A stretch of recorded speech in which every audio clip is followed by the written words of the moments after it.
ದೇವರ ನಾಮಕ್ಕೆ ಮಹಿಮೆಯಾಗಲಿ. ಒಬ್ಬ ರೈತ ಮತ್ತು ಅವನ ಮಗನಿಗೆ ಒಂದು ಕುದುರೆ ಇತ್ತು. ಒಂದು ದಿನ ಆ ಕುದುರೆ ಕಾಡಿಗೆ ಓಡಿಹೋಯಿತು. ನೆರೆಹೊರೆಯವರು ಬಂದು, ನೀವು ಎಷ್ಟು ದುರದೃಷ್ಟವಂತರು ಎಂದರು. ಅದಕ್ಕೆ ರೈತ, ಅದು ಹಾಗಿದೆಯೋ ಇಲ್ಲವೋ ಗೊತ್ತಿಲ್ಲ, ದೇವರು ಏನು ಬಯಸುತ್ತಾನೋ ಹಾಗೆ ಆಗಲಿ ಎಂದನು. ಮರುದಿನ ಆ ಕುದುರೆ ಬೇರೆ 8 ಕಾಡು ಕುದುರೆಗಳೊಂದಿಗೆ ಹಿಂತಿರುಗಿತು.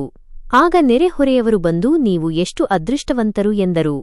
ಅದಕ್ಕೆ ರೈತ, ಅದು ಹಾಗಿದೆಯೋ ಇಲ್ಲವೋ ಗೊತ್ತಿಲ್ಲ, ದೇವರು ಏನು ಬಯಸುತ್ತಾನೋ ಹಾಗೆ ಆಗಲಿ ಎಂದನು. ಮರುದಿನ ರೈತನ ಮಗ ಒಂದು ಕಾಡು ಕುದುರೆಯನ್ನು ಪಳಗಿಸಲು ಪ್ರಯತ್ನಿಸಿದಾಗ ಅವನ ಕಾಲು ಮುರಿಯಿತು.